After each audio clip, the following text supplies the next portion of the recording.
10th class students, మనం ఎప్పటి నుంచో వెయిట్ చేస్తున్నటువంటి 10th క్లాస్ 2024-25 పబ్లిక్ ఎగ్జామ్కి సంబంధించినటువంటి బ్లూ ప్రింట్ అదేనండి మోడల్ పేపర్ అయితే ఏపీఎస్సిఆర్టీ నుంచి మనకి అఫీషియల్గా రావడం జరిగింది. అయితే ఈరోజు ఈ వీడియోలో సింపుల్గా మనం క్వశ్చన్ వైజ్ అనలైజ్ చేద్దాము. ఫ్యూచర్ వీడియోస్లో ఇంకొంచెం డెప్త్గా వెళ్దాం. కొన్ని క్వశ్చన్ నెంబర్స్ తీసుకొని కొంచెం డెప్త్గా వెళ్దాం. అయితే టైం వేస్ట్ చేయకుండా I start the analysis. Okay, ఇక్కడ కానీ మనం చూసుకున్నట్టయితే ఫస్ట్ క్వశ్చన్ మనకి క్వశ్చన్ నెంబర్ 1 to 5 నుంచి A comprehension passage from any prose lesson in the textbook with 2 WH questions and 3 MCQs. Okay, అంటే మనకి టెక్స్ట్ బుక్లోని కొన్ని ప్రోజ్ లెసన్స్ ఉన్నాయి. లైక్ ఆల్రెడీ మనం చూసినట్టు లెటర్ టు గాడ్ అవ్వచ్చు, లేదు అంటే నెల్సన్ మండేలా యూనిట్ కూడా అవ్వచ్చు. అంటే ఈ letter to God, Nelson Mandela ఇలాగా మనకి యూనిట్లో వచ్చేటటువంటి ఫస్ట్ లెసన్ ఏదైతే ఉందో దాన్ని మనం ప్రోజ్ అని అంటాం కదా. ఆ ప్రోజ్ నుంచి ఒక పారాగ్రాఫ్ తీసుకొని దాంట్లో నుంచి ఒక 2 WH క్వశ్చన్స్ అడుగుతారు.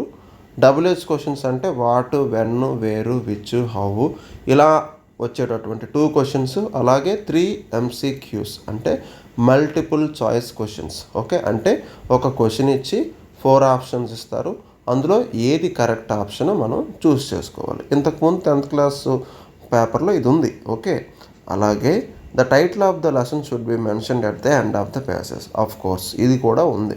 అంటే మరేం కాదు, పారాగ్రాఫ్ ఇచ్చిన తర్వాత ఆ పారా ఏ లెసన్ నుంచి వచ్చింది. ఓకే, సెకండ్ చూసినట్టయితే క్వశ్చన్ నెంబర్ 6 to 10 చూసుకున్నట్టయితే a poem for comprehension in the text book with 2 WH questions and 3 MCQs. Poems ఉన్నాయి మనకి. డస్ట్ ఆఫ్ స్నో, లేదు అంటే మనకి ఫైర్ అండ్ ఐస్ పోయమ్స్ ఉన్నాయి. ఇలా పోయమ్స్ అన్ని యూనిట్స్లో కూడా పోయమ్స్ అయితే ఉన్నాయి. ఆ పోయమ్స్ నుంచి మనకి ఒక పోయం ఇచ్చేసి దాని కింద కూడా అది అంటే పోయం ఇన్ ద సెన్స్ ఒక స్టాంజా లేదా 2 స్టాంజాస్ ఇచ్చేసి అది ఏ పోయం నుంచి వచ్చిందో ఆ టైటిల్ కూడా కింద పెట్టేస్తారు. ఓకే, అండ్ అలా ఇచ్చేసిన తర్వాత దాని కింద 2 WH క్వశ్చన్స్, ఇందాక చెప్పాను కదా WH క్వశ్చన్స్ అంటేవో అవి 2 ఇస్తారు, ప్లస్ 3 MCQs. MCQ అంటే మర్చిపోవద్దు, multiple choice questions. Okay, multiple choice అంటే వివిధ చాయిసెస్ అనేవి ఉంటాయి. లేదు అంటే మనకి ఈ కాంటెక్స్ట్లో ఈ సందర్భంలో ఆలోచిస్తే 4 ఆప్షన్స్ అనేవి ఉంటాయి, అందులో రైట్ ఆప్షన్ని మనం చూస్ చేసుకోవాలి.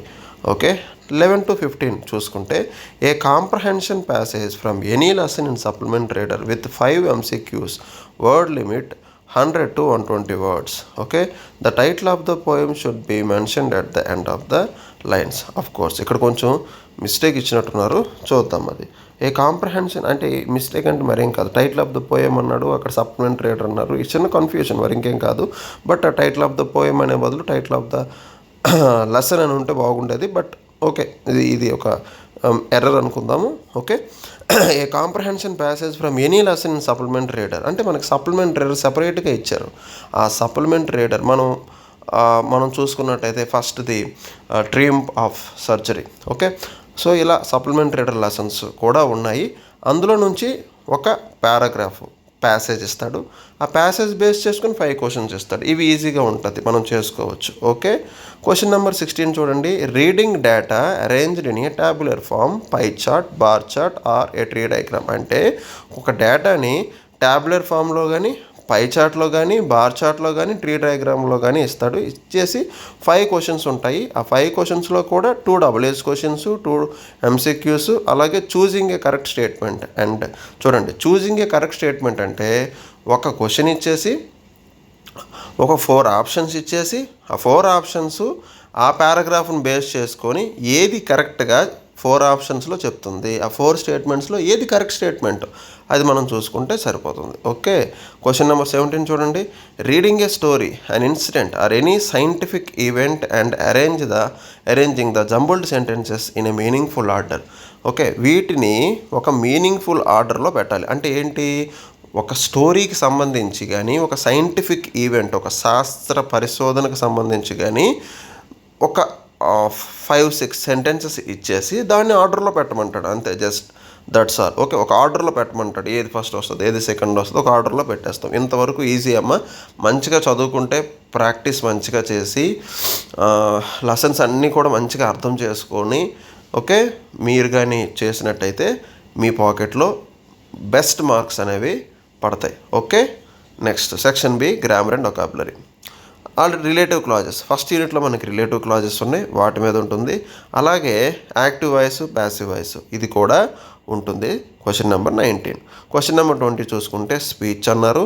21 చూసుకుంటే సూటబుల్ ప్రిపోజిషన్స్. ఓకే, ఇది కూడా టెక్స్చువల్ నుంచి ఇస్తారు, జనరల్గా కూడా ఇస్తారు. అంటే మనం టెక్స్ట్లోని చూసుకుంటూ, ఓకే, టెక్స్ట్లో ఎలా చూసుకుంటాం, స్టోరీ మనం లెసన్స్ చదువుతాం కదా, ఆ లెసన్స్ నుంచి డైరెక్ట్గా సెంటెన్సెస్ ఇచ్చివచ్చు. లేదు అంటే verbs, prepositions followed by verbs, prepositions followed by adjectives, prepositions followed by nouns అని ఒక ఇంపార్టెంట్ లిస్ట్ ఉంటుంది.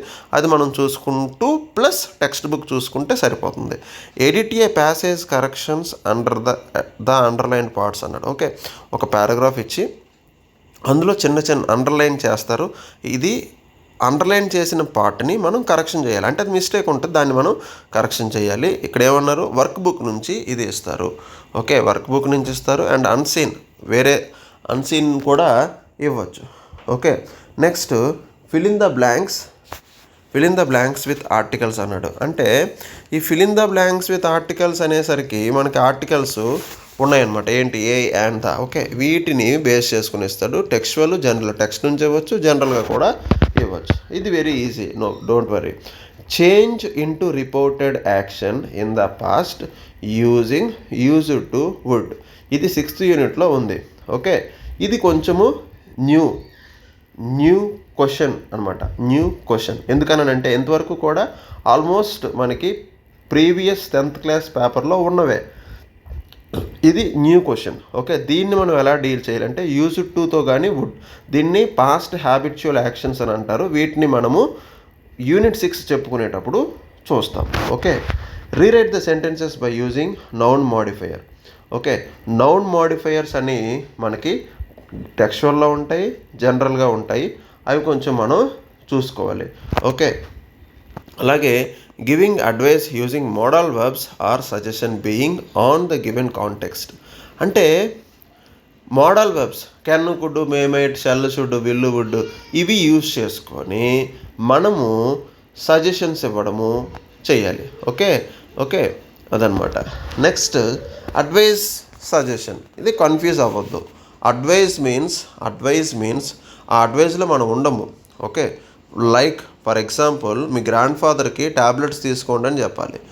లేదు అంటే మీ ఫ్రెండ్కి హెల్మెట్ పెట్టుకోండి అని చెప్పాలి. ఎలా చెప్తాం, వేర్ హెల్మెట్. లేదు అంటే మీ గ్రాండ్ ఫాదర్కి ఎలా చెప్తాం, యూ షుడ్ టేక్ ట్యాబ్లెట్స్. అందులో ఆ అడ్వైస్ మనం ఫాలో అవ్వం, మనం ఇస్తాము, దాన్నే అడ్వైజ్ అంటారు. ఆ సలహా మనం ఇస్తాం, దాన్ని అడ్వైజ్ అంటారు. ఫర్ ఎగ్జాంపుల్ మనం అందులో ఉన్నాం అనుకోండి, let us go to movie, we have time, let us go to movie. లేదు అంటే we have a week time holidays.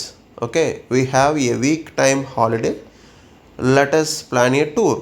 లెటర్స్లో మనం ఉన్నాము, దాన్ని సజెషన్ అంటారు. ఓకే, కన్ఫ్యూజ్ అవ్వాల్సిన పని ఏం లేదు. వాడు ఏది అడిగితే అది మనం చేస్తాము. ఓకే, వాళ్ళు ఏది అడిగితే అది మనం చేస్తాం. Identify the suitable synonyms to the underlined words in the passage. ఇది కూడా ప్రీవియస్ క్వశ్చన్ పేపర్లా అడిగిన దాంట్లో ఉన్నట్టే ఉంటుంది. Okay, need not worry about it. Suitable synonyms to the underlined words. ఒక పారాగ్రాఫ్లో వర్డ్స్ని అండర్లైన్ చేస్తారు, వాటికి సూటబుల్ సినోనిమ్స్ మనం చూస్తామన్నమాట ఇచ్చినటువంటి బాక్స్ నుంచి. ఆపోజిట్ వర్డ్స్ ఇది కూడా అంతే. 29 fill in the blanks. Antonyms and opposite words almost similar. దీనికి డిఫరెన్స్ మీకు రానున్న వీడియోస్లో చెప్తాను, యూ నీడ్ నాట్ వర్రీ. అయితే అండర్లైన్ పారాగ్రాఫ్ ఇస్తారు, అండర్లైన్ చేస్తారు, దాని తగ్గ యాంటోనిమ్స్ మనం చూసుకోవాలి. అలాగే fill in the blanks with the right form of the words given. ఇదంతా కూడా ప్రీవియస్ క్వశ్చన్ పేపర్లో ఉన్నవే. అండర్లైన్ ఒక 3 వర్డ్స్ ఇస్తారు. ఓకే, అక్కడ ఒక డాష్, ఒక పారాగ్రాఫ్ ఇస్తారు. ఆ పారాగ్రాఫ్లో ఒక డాష్ ఇస్తారు. ఆ డాష్ పక్కన 3 వర్డ్స్ ఇస్తారు. ఆ డాష్లో ఏ వర్డ్ సూటబుల్ అవుతుంది, ఏ వర్డ్ రైట్గా అనిపిస్తుంది అనేది అక్కడ మనం చూసుకోవాలి.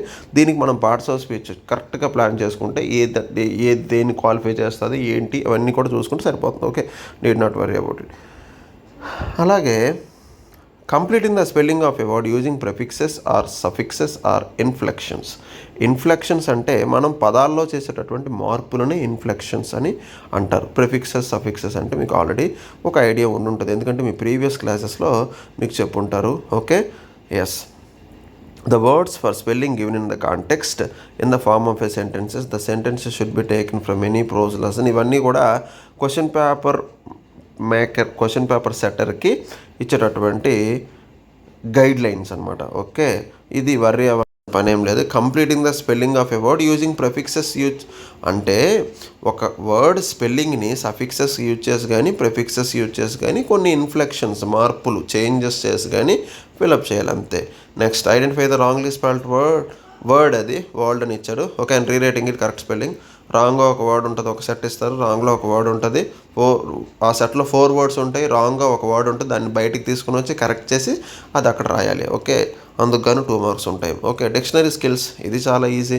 Dictionary as it is Oxford learners dictionary present version నుంచి ఒక వర్డ్ తీసుకొని ఇస్తారు, దాని నుంచి కొన్ని క్వశ్చన్స్ అడుగుతారు. ఓకే, ఇది కూడా తెలిసిందే. Selected word must be from the prose part of the text. ఇంకా చూడండి, ఇంకా సింప్లిఫై చేస్తారు. ప్రోజ్ పార్ట్ అంటే లెసన్స్ ఏవైతే ఉన్నాయో ప్రతి యూనిట్లో ఫస్ట్ రీడింగ్ ఏదైతే ఉందో ఆ లెసన్స్ నుంచి అడుగుతారనమాట. Okay, use the following phrasal verbs and idiomatic expressions language expressions in sentences of your own. ఇక్కడ కొన్ని ఇడియోమేటిక్ ఎక్స్ప్రెషన్స్ ఇస్తారు. 2, 4, 6 యూనిట్స్ నుంచి లెసన్స్లో కొన్ని ఇడియోమేటిక్ ఎక్స్ప్రెషన్స్ ఉంటాయి. వాటిని మనం చక్కగా చదివి అండర్లైన్ చేసుకొని వాటి యూసేజ్ ముందే మనం ప్రాక్టీస్ చేసినట్టయితే ఈ రామన్ చేయడం చాలా ఈజీ. మ్యాచింగ్. ఓకే, యూనిట్ 3 నుంచి యూనిట్ 4 నుంచి మ్యాచింగ్ ఇస్తారు. ఓకే, అది ఇంకా స్పెసిఫిక్గా ఏమీ చెప్పలేదు, బట్ మనకి క్వశ్చన్ పేపర్ చూసినట్టయితే మనకు ఒక ఐడియా వచ్చేస్తుంది. Section C creative expression. Conversation ఉంటుంది, అది మనకి ఉన్నదే. తర్వాత డైరీ ఎంట్రీ ఉంటుంది. ఓకే, అలాగే లెటర్ అనేది ఉంటుంది. తర్వాత స్క్రిప్ట్ ఫర్ స్పీచ్, అదేనండి స్పీచ్ రైటింగ్ అనేది ఉంటుంది. ఓకే, అలాగే WH క్వశ్చన్స్. ఒక పారాగ్రాఫ్ ఉంటుంది, పారాగ్రాఫ్లో 5 అండర్లైన్డ్ పార్ట్స్ ఉంటాయి. అండర్లైన్డ్ పార్ట్ ఆన్సర్ వచ్చేలాగా మనం ఏం చేయాలి, క్వశ్చన్స్ వేయాలి. ఫర్ ఎగ్జాంపుల్, అండర్లైన్డ్ పార్ట్లో మై నేమ్ ఈస్ కుమార్ అని ఉందనుకోండి, లేకపోతే మై నేమ్ ఈస్ కృష్ణ అని ఉందనుకోండి, మీరు వేయాల్సిన క్వశ్చన్ ఏంటి, వాట్ ఈజ్ యువర్ నేమ్.